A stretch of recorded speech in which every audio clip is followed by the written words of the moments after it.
அனைவருக்கும் வணக்கம். இது உங்கள் அபிமான ருசிக்கலாம் வாங்க நிகழ்ச்சி. இன்றைக்கு நம்முடைய நிகழ்ச்சியில நமக்காக திருமதி யோகாம்பாள் சுந்தர் அவர்கள் என்னெல்லாம் சமைச்சு அசத்த போறாங்க அப்படின்னு பார்க்கலாம். வணக்கம் மேம்.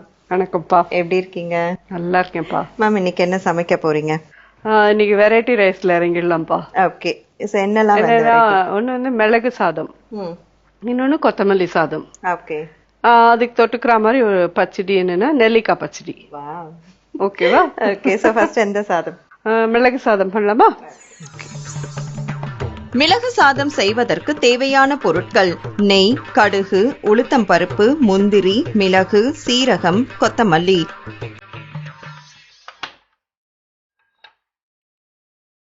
மிளகு சாதத்துக்கு நெய்ல தாளிக்கணும்ப்பா.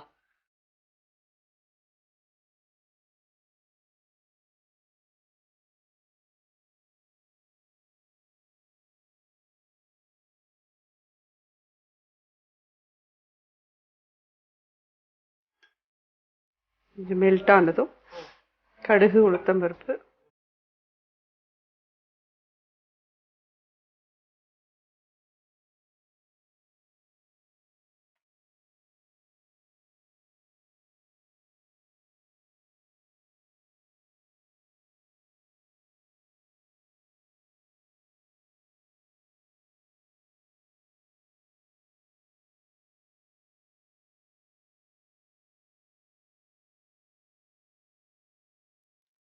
முந்திரி பருப்பு கொடுங்கப்பா.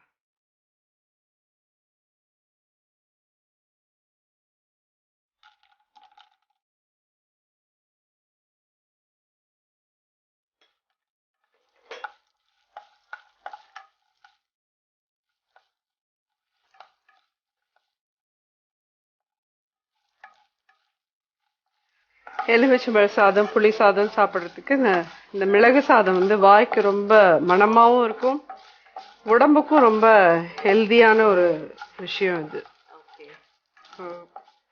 நல்லா ரொம்ப நல்லா இருக்கும் மிளகு சாதம்ங்கிறது. சில பேர் வந்து இத குழச்சலா சாதம் பண்ணி அதுல பண்ணுவாங்க. கொஞ்சம் இப்படி வேற வேறையா பண்ணினாலும் அதுவும் நல்லா இருக்கும். இப்ப இதுல வந்து மிளகு ஜீரகம் பொடி பண்ணி வச்சிருக்கேன். இதுல நெய்லியே போட்டுடணும்ப்பா. அது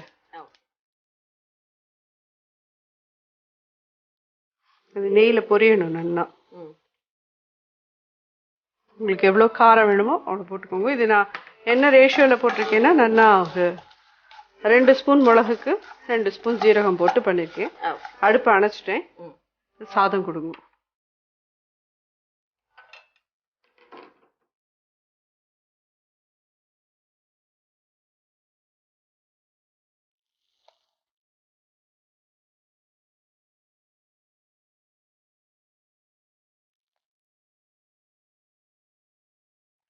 சாத்துக்கு வேணுங்கிற உப்புப்பா.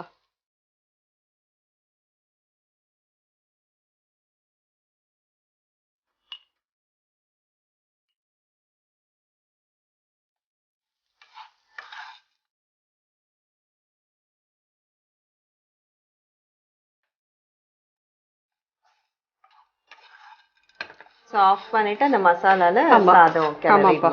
ஏன்னா அது அடுப்பு எரிஞ்சுட்டே இருந்ததுன்னு வச்சுக்கோங்களேன், இதுல இந்த பருப்பெல்லாம் கருகி போயிடும். சாதம் மட்டும் நல்லா கொஞ்சம் உதிர உதிரா வேதிச்சு வச்சுனோம்னா நல்லா இருக்கும். இது கொஞ்சம் கருவேப்பிலை போடலாம், கொத்தமல்லி தூவலாம். மிளகு சாதம் ரொம்ப ஈஸி, டக்குன்னு முடிஞ்சுட்டு பாருங்க. அடுத்து பண்ற கொத்தமல்லி சாதம் அது கொஞ்சம் டைம் ஆகும். ஏன்னா அது கொஞ்சம் வெங்காயம் வதங்கணும், கேரட் வதங்கணும், கொத்தமல்லி அரைக்கணும். இது நம்ம மிளகு சீரக பொடி இருந்ததுன்னா டக்குன்னு ரெடி ஆயிடும். சார், நீங்க சொன்ன மாதிரி இது ரொம்ப டேஸ்டாவும் இருக்கும். சேம் டைம் இந்த கோல்டு அந்த மாதிரி டைம்ல நல்லா இருக்கும், சாப்பிட்டுக்கலாம். இதுல கொஞ்சோண்டு கொத்தமல்லி போட்டு எடுத்து வச்சிடலாம்.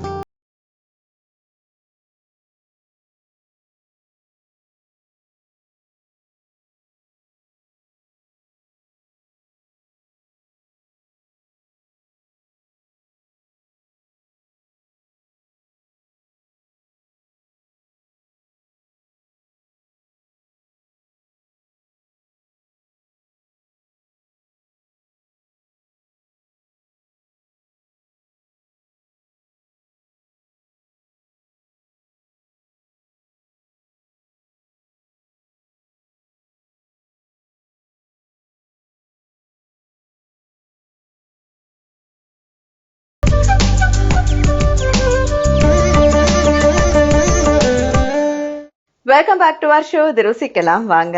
மேம், மிளகு சாதம் ரெடி. அடுத்து கொத்தமல்லி சாதம் ரெடி பண்ணலாமா? ஓகே. கொத்தமல்லி சாதம் செய்வதற்கு தேவையான பொருட்கள்: கொத்தமல்லி, பச்சை மிளகாய், இஞ்சி, முந்திரி, கடுகு, உளுத்தம் பருப்பு, எண்ணெய், வெங்காயம், கேரட்.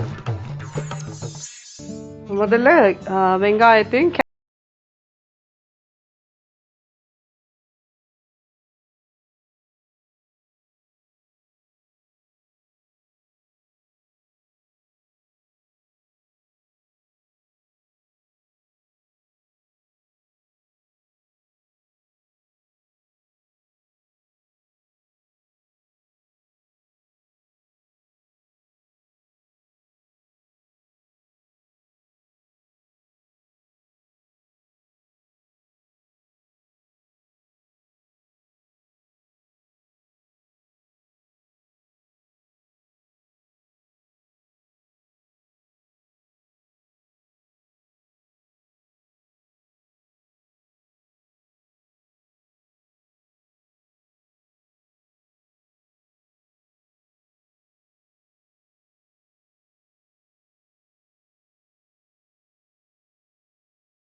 நெல்லிக்காய் பச்சடி செய்வதற்கு தேவையான பொருட்கள்: நெல்லிக்காய், பச்சை மிளகாய், தேங்காய் துருவல், தயிர், எண்ணெய், கடுகு. இது முழு நெல்லிக்காப்பா, மார்க்கெட்ல கிடைக்கும் உங்களுக்கு. இது உள்ளுக்குள்ள கொட்டை இருக்கும், அது கட் பண்ணி எடுத்துட்டு இந்த மாதிரி அப்படியே பச்சையா அரைக்கலாம்.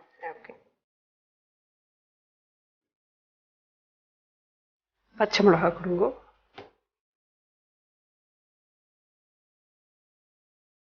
உங்களுக்கு எவ்வளவு காரம் வேணுமோ அவ்வளவு போட்டுக்கோங்க.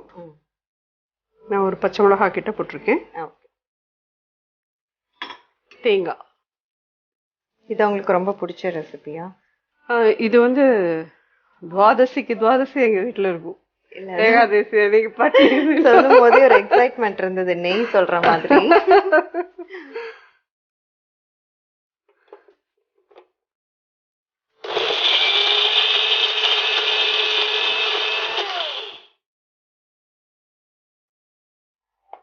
இதுல தயிரை கொடுங்கப்பா.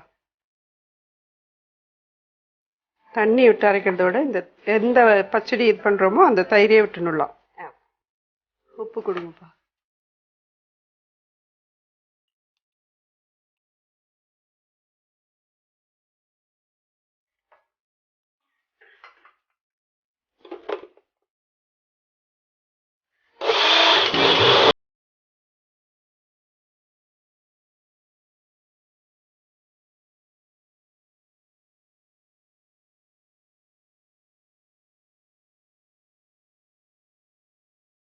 பண்ணிருக்கோம்ப்பா.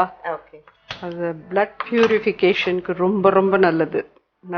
ஆனா அது வந்து டே டைம்ல தான் சாப்பிடணும். நெல்லிக்காய் எதனாலன்னு தெரியாது, ராத்திரியில சாயங்காலம் வளர்க்க வச்சதுக்கு அப்புறம் சாப்பிடக்கூடாதும்பா, ஆயுஸ் கம்மியாகும் அப்படின்பா. அதனால யாருமே ஈவினிங்க்கு அப்புறம் ஊறுகாய் கூட சாப்பிட மாட்டாங்க. நெல்லிக்காய், முழு நெல்லிக்காய் ஊறுகாய் போடுவாங்க பாருங்க, அது கூட சாப்பிட மாட்டாங்க. அதனால இது டே டைம்ல பண்ணி எல்லாரும் சாப்பிட்டுக்கோங்க. கடுகுமா,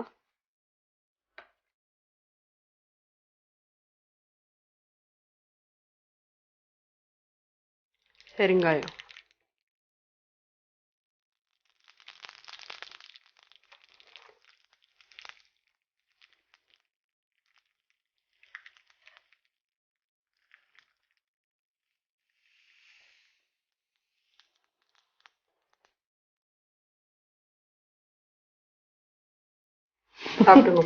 thank you ma'am.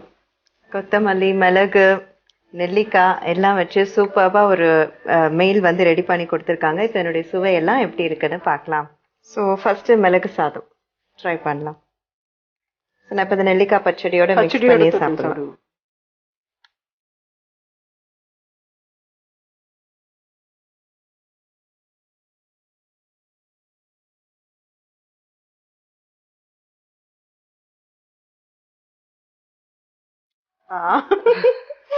Super ma'am.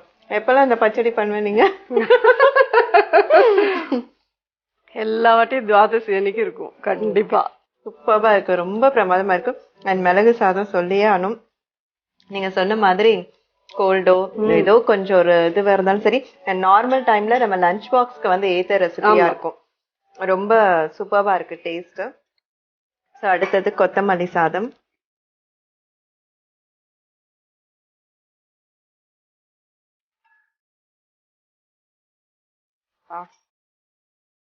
Extraordinary ma'am. நல்ல மனமா ஒரு பவுல் இந்த மீல் சாப்பிட்டோம்னா வாயே வந்து அவ்வளவு ரெஃப்ரெஷ்ஷா இருக்கும், ரொம்ப டேஸ்டா இருக்கு. நான் இதுலயும் நீங்க வந்து கேஷ்யூ எல்லாம் 2 சாதத்துலயும் போட்டிருக்கீங்க. ஸோ அதுல நம்ம எப்பவுமே காம்ப்ரமைஸ் ஆகவே மாட்டோம். நல்லா போட்டிருக்கேன். அதே மாதிரி எஸ்பெஷலி கொத்தமல்லி சாதத்துல நீங்க கேரட்டும் கூட துருவி போட்டது நல்லா இருந்தது. நீங்க சொல்ற பட்டாணி எல்லாம் சேர்த்ததுனா இன்னும் டேஸ்ட் வந்து ரிச்சா இருக்கும். ரொம்ப டேஸ்டா இருக்கு மேம். ஆஸ் யூஷுவல் இன்னைக்கும் வந்து சூப்பர்பான லஞ்ச் ரெடி பண்ணி கொடுத்துட்டீங்க. Thank you so much. மிளகு சாதம் செய்யும் முறை: வானிலையில் நெய் ஊற்றி நெய் உருகியதும் அதில் கடுகு, உளுத்தம் பருப்பு, முந்திரி பருப்பு சேர்த்து நன்கு வறுக்க வேண்டும். பிறகு அதில் அரைத்த மிளகு, சீரக பொடியை நெய்யில் வறுத்து அதில் சாதத்தை சேர்த்து தேவையான அளவு உப்பு சேர்த்து நன்கு கிளறி கொத்தமல்லி தூவி இறக்கினால் ஆரோக்கியமான மிளகு சாதம் தயார். கொத்தமல்லி சாதம் செய்யும் முறை: வாணலியில் எண்ணெய் ஊற்றி எண்ணெய் காய்ந்ததும் கடுகு, உளுத்தம் பருப்பு, முந்திரி சேர்த்து நன்கு வறுக்க வேண்டும். பிறகு அதில் வெங்காயம், கேரட், தேவையான அளவு உப்பு சேர்த்து வதக்கிக் கொள்ளவும். பிறகு மிக்ஸி ஜாரில் பச்சை மிளகாய், இஞ்சி, கொத்தமல்லி சேர்த்து அரைத்துக் கொள்ள வேண்டும். அரைத்த கொத்தமல்லி விழுதை வாணலியில் சேர்த்து சிறிதளவு உப்பு சேர்த்து வதக்கவும். கொத்தமல்லியில் இருக்கும் தண்ணீர் வடிந்ததும் சாதத்தை சேர்த்து கிளறிவிட்டு இறக்கினால் சுவையான கொத்தமல்லி சாதம் தயார். நெல்லிக்காய் பச்சடி செய்யும் முறை: மிக்ஸி ஜாரில் நெல்லிக்காய், பச்சை மிளகாய், தேங்காய் சேர்த்து அரைத்துக் கொள்ளவும். பிறகு அதில் சிறிது தயிர், தேவையான அளவு உப்பு சேர்த்து அரைக்கவும். வாணலியில் எண்ணெய் ஊற்றி எண்ணெய் காய்ந்ததும் கடுகு, பெருங்காயத்தூள் சேர்த்து தாளித்து பச்சடியில் ஊற்றி பரிமாறினால் சுவையான நெல்லிக்காய் பச்சடி தயார். சரி நேர்களே, இன்றைக்கு நம்மளுடைய ருசிக்கலாம் வாங்க நிகழ்ச்சியை பார்த்து ரசிச்சிருப்பீங்க. நீங்களும் இதெல்லாம் கட்டாயம் ட்ரை பண்ணி பாருங்க. மீண்டும் அடுத்த நிகழ்ச்சியில் உங்கள் அனைவரையும் சந்திக்கிறோம். நன்றி, வணக்கம்.